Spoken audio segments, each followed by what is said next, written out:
ગયા છે। પિયુષભાઈ, પહેલા તો ન્યૂઝ 18 પર આપનું સ્વાગત છે। પિયુષભાઈ, આ પહેલી ઘટના નથી જે આપણે જોઈ રહ્યા છીએ। આ પહેલા પણ આવી ઘટનાઓ સામે આવી ચૂકી છે। અંધશ્રદ્ધા જે છે ખતમ થવાનું નામ કેમ નથી લઈ રહી? આ ઘટના અંગે આપની શું પ્રતિક્રિયા? બેન, પરિસ્થિતિ એવી છે કે આપણા શિક્ષણમાં એવું કોઈ વૈજ્ઞાનિક અભિગમ આપતું હોય એવું કોઈ ભણાવવામાં આવતું નથી। બીજી વસ્તુ, આપણા લોકો જ્યારે અભણ હોય છે ત્યારે કેટલાક ધર્મગુરુઓ અને ખાસ કરીને વાર્તાકારો અને જ્યાં પણ સમાજમાં વાતો થતી હોય છે ત્યાં આ બધી આત્માની અને ભૂત પ્રેતની ને એવી બધી વાતો થતી હોય છે। તો એ સંજોગોમાં લોકોના મગજમાં એક એવું ફિટ થઈ જાય છે કે ભૂત પ્રેત છે, આત્મા છે અને એ આપણને નડે છે। તો આ બધાને કારણે થઈને એ લોકો ભુવાઓ પાસે જતા હોય છે ને ભુવાઓ પછી કોઈ પણ કારણસર એમને ઉપચારો પણ આપતા હોય છે કે ભૂત છે એવું ઠસાવે એટલે ભૂત દૂર કરવા માટેની પણ વિધિ એને બતાવવી પડે અને એમનો ધંધો ચાલતો હોય છે। અને ખાસ કરીને અંતરિયાળ વિસ્તારમાં અને ગામડાઓમાં તો આ ખૂબ ચાલે છે અને એમની ઉપર જ એમનો ધંધો ચાલે છે ને એમના આશ્રમો બનાય છે અને મોટા મોટા આશ્રમો એટલા માટે જ બને છે કે આ લોકો અંધશ્રદ્ધામાં પડ્યા રહે અને આત્મા અને ભૂતને માનતા રહે। બેન, હું ભૂત પ્રેત અને આત્મા શું છે એના વિશે બે શબ્દો કહેવા માંગુ છું તમારી ચેનલ દ્વારા, કે જે જાગૃતિ ફેલાવતી હોય છે હંમેશા। આત્મા વિશે એવું કહેવામાં આવે છે કે શરીરમાં આત્મા હોય છે, તો હું એ લોકોને પૂછું છું કે આત્મા ક્યાં છે? જો શરીરમાં હૃદયમાં હોય તો હૃદય તો આખે આખું બહાર કાઢીને ડોક્ટરો ટેબલ ઉપર મૂકી દે છે અને મશીન ઉપર માણસ જીવતો હોય છે, તો આત્મા જેવું કંઈ હોતું નથી। અને ઘણીવાર એવું કે ના, આખા શરીરમાં હોય છે આત્મા। તો જ્યારે માણસનો હાથ કપાઈ જાય છે અથવા કાપી નાખે છે તો શું આત્મા ખોડીલો થઈ ગયો? આત્મા જેવું કંઈ હોતું નથી। માણસ જન્મે ત્યારે એનો જીવ શરૂ થાય છે અને માણસ મૃત્યુ પામે ત્યારે એનું મગજ આપણે બાળી નાખીએ છીએ અથવા તો દફન કરી દઈએ છીએ તો માટીની સાથે માટી થઈ જાય છે। તો આત્મા જેવું કંઈ રહેતું નથી।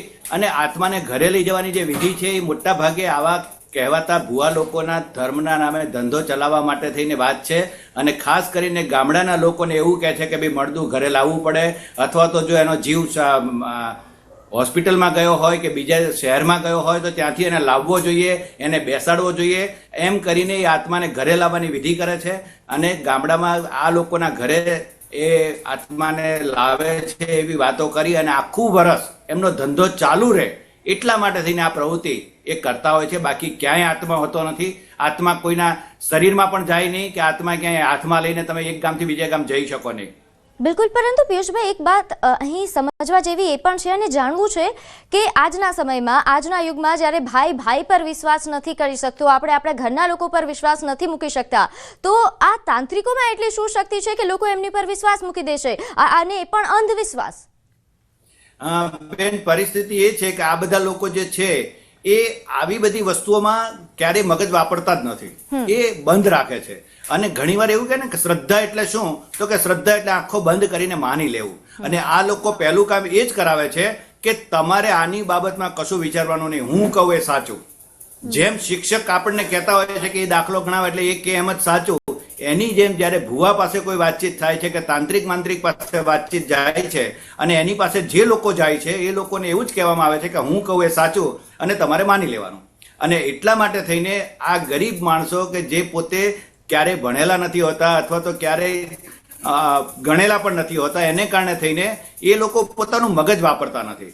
જો કોઈ પણ વ્યક્તિ પોતાની રીતે વિચારે, આપણા દેશના જન્મેલા બુદ્ધ થઈ ગયા, બુદ્ધે એવું કીધું કે શાસ્ત્રોમાં કંઈ પણ લખ્યું હોય તો તમારે માનવાની જરૂર નથી, તમારા ગુરુદેવ કહી ગયા તોય તમારે માનવાની જરૂર નથી, પણ તમારી પંચેન્દ્રિય, તમારી પોતાની બુદ્ધિ શું કહે છે એ જો તમે વિચારીને કામ કરશો તો તમે ક્યારેય છેતરાશો નહીં અને આત્મા જેવી વાતમાં ક્યારેય આવશો નહીં। બુદ્ધે પોતે કીધેલું છે કે આત્મા જેવી કોઈ વસ્તુ હોતી નથી, પુનર્જન્મ હોતો નથી।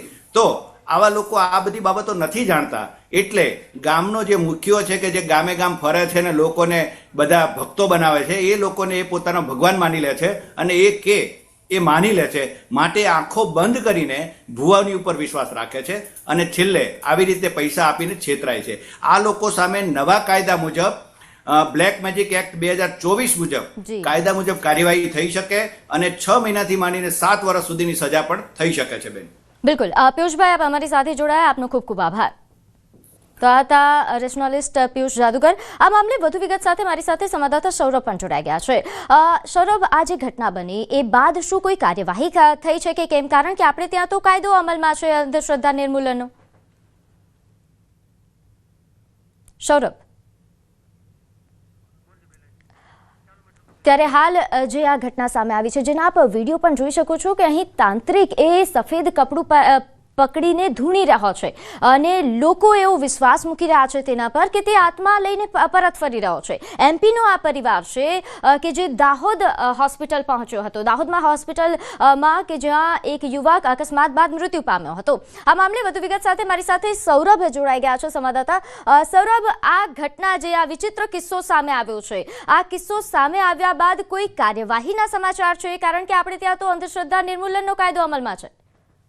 જી બિલકુલ કહી શકાય કે અત્યાર સુધીમાં કોઈ પણ પગલા આ બાબતે લેવામાં આવ્યા હોય તેવું હાલ સુધી સામે આવ્યો નથી. કહી શકાય કે જે આ જે મધ્યપ્રદેશનો એક યુવક હતો જે અકસ્માતની અંદર મૃત્યુ પામેલો હતો અને તેના સ્વજનો જે છે હોસ્પિટલમાં આત્મા લેવા પહોંચ્યા હતા, એવા અગાઉ પણ જે કિસ્સાઓ બની ચૂકેલા છે, જેમાં થોડા સમય અગાઉ જે કહી શકાય કે ઝાયડસના ગેટ આગળ જે સરકારી હોસ્પિટલ ઝાયડસ છે દાહોદનું, તેના ગેટ આગળ પણ આ રીતનો એક બનાવ બન્યો હતો.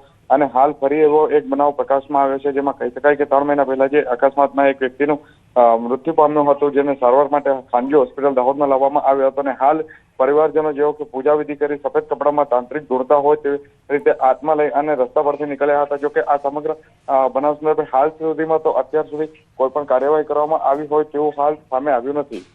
જી, આભાર માહિતી આપવા બદલ. તો હાલ જે રીતે સંવાદદાતાએ જણાવ્યું કે આ મામલે હજુ કાર્યવાહીના કોઈ સમાચાર નથી, પરંતુ આ વિડીયો સામે આવ્યા બાદ, આ ઘટના સામે આવ્યા બાદ ઘણી ચર્ચાઓ થઈ રહી છે, ઘણા સવાલો પણ ઉઠી રહ્યા છે કે આજના ટેકનોલોજીના યુગમાં, જ્યારે આપણે આટલા એડવાન્સ યુગમાં જીવી રહ્યા છે, ત્યારે પણ લોકો આ પ્રકારે વિશ્વાસ મૂકી રહ્યા છે, અંધશ્રદ્ધા કરી રહ્યા છે. આગળ વાત કરીએ જૂનાગઢમાં, જ્યાં વાતાવરણમાં પલટો નોંધાયો. વહેલી સવારથી ધુમ્મસભર્યું વાતાવરણ. લીલી પરિક્રમા કરવા આવેલા ભક્તો ગિરનાર દર્શને પહોંચ્યા. મોટી સંખ્યામાં લોકોનો ધસારો જોવા મળ્યો. ગાઢ ધુમ્મસના કારણે લોકોને હાલાકી પણ પડી રહી છે. પર્વત પર ભારે ધસારો વધ્યો. તો જૂનાગઢના દ્રશ્યો આપ જોઈ રહ્યા છો, જેને લઈને હાલ જૂનાગઢમાં કેવા પ્રકારની પરિસ્થિતિ છે તેને લઈને વધુ વિગત સાથે મારી સાથે સંવાદદાતા અમાર જોડાઈ ગયા છે.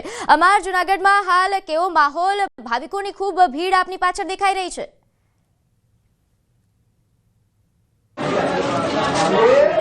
પ્રીતિ, ચોક્કસ કે ગિરનારની લીલી પરિક્રમા કરવા લાખોની સંખ્યામાં શ્રદ્ધાળુઓ દર વર્ષે આવતા હોય છે, પરંતુ આ વખતે પરિક્રમા કમોસમી વરસાદના કારણે રદ થઈ. પરંતુ જે શ્રદ્ધાળુઓ આવી પહોંચ્યા હતા તે હવે ગિરનાર તરફ છે તે ધસારો જોવા મળી રહ્યો છે. ખાસ કરીને હવે શ્રદ્ધાળુઓ છે તે ધીમે ધીમે ગિરનાર પરથી પરત ફરી રહ્યા છે, તો ક્યાંક શ્રદ્ધાળુઓ છે તે ગિરનાર તરફ જઈ રહ્યા છે, કારણ કે પરિક્રમા રદ થઈ છે.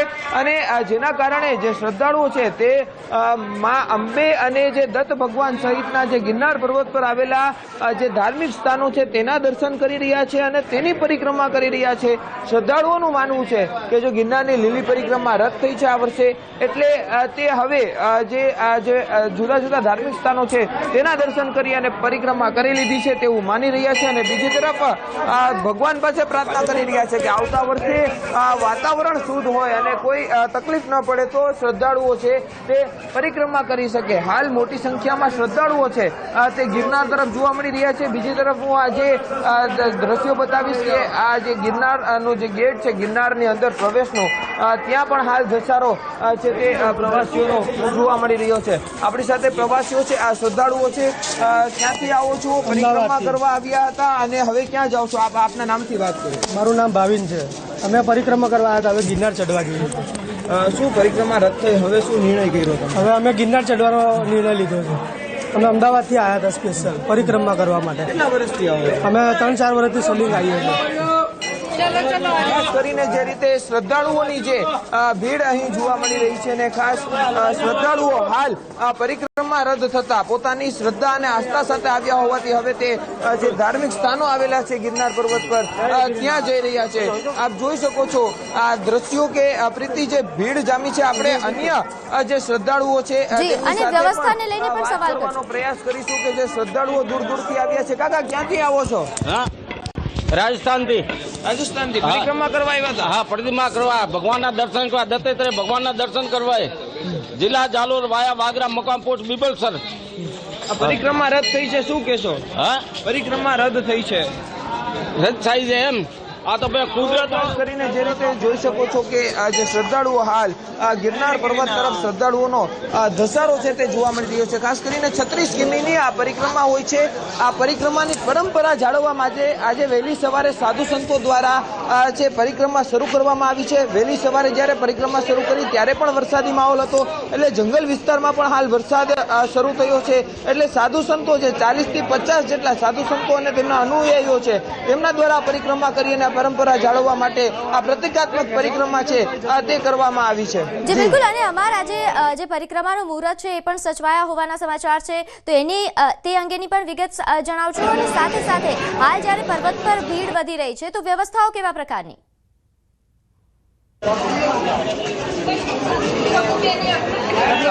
ચોક્કસ પ્રતિકાત્મક પરિક્રમાની પહેલા વાત કરી દઉં તો મુહૂર્ત સાચવવા અને જે પરંપરા જાળવવા માટે રાત્રિના સમયે જે દર વર્ષે જે પરંપરા હોય છે કે પૂજન વિધિ કરવામાં આવે છે દેવ દિવાળીની મધરાત્રિએ, તે જ રીતના આ પૂજન વિધિ કરવામાં આવી, દત્ત ભગવાનની પૂજા કરવામાં આવી અને બાદમાં જે ગેટ છે પરિક્રમા પ્રવેશ દ્વાર ત્યાં શ્રીફળ વધારવામાં આવ્યું. બાદમાં વહેલી સવારે જે રીતે પરિક્રમા શરૂ થતી હોય છે શ્રદ્ધાળુઓ માટે, તે જ રીતે આ પરિક્રમા છે તે સાધુ સંતો દ્વારા આજે વહેલી સવારે છે તે કરવામાં આવી હતી. બીજી તરફ પ્રવાસીઓનો ધસારો વધી રહ્યો છે, તો જેને લઈને આ દ્રશ્યો બતાડવાના ફરી પ્રયાસ કરીશ કે જે ધસારો વધી રહ્યો છે જેને લઈને પોલીસનું ચુસ્ત બંદોબસ્ત ઉપર પણ છે અને નીચે પણ રાખવામાં આવ્યો છે. જુદી જુદી પોલીસની ટીમો, વહીવટી તંત્રની ટીમો રાખવામાં આવી છે તૈનાત. તો આગળ જે બંદોબસ્ત છે તે પણ બતાડવાનો પ્રયાસ કરીશું કે જે રીતે વન વિભાગ અને બિલકુલ અમાર જોઈ શકાય છે કે વ્યવસ્થાઓ ચુસ્ત રાખવામાં આવી છે. જી અમાર આભાર માહિતી આપવા બદલ. તો હાલ જે તે સંવાદદાતાએ જણાવ્યું કે ભીડ ખૂબ વધી રહી છે અને બીજી તરફ ધુમ્મસભર્યું વાતાવરણ છે, એટલે લોકો હાલાકી પણ ભોગવી રહ્યા છે. ગિરનારની લીલી પરિક્રમા રદ થઈ છે અને જેના કારણે શ્રદ્ધાળુઓ આ વખતે પરિક્રમા નથી કરી શક્યા અને જે પરિક્રમા કરવા આવેલા શ્રદ્ધાળુઓ ગિરનાર તરફ જતા જોવા મળી રહ્યા છે. સીધા જ જે દ્રશ્યો જોઈ શકો છો કે આ ગિરનારની જે સીડી છે અને ત્યાં શ્રદ્ધાળુઓની ભારે ભીડ જોવા મળી રહી છે.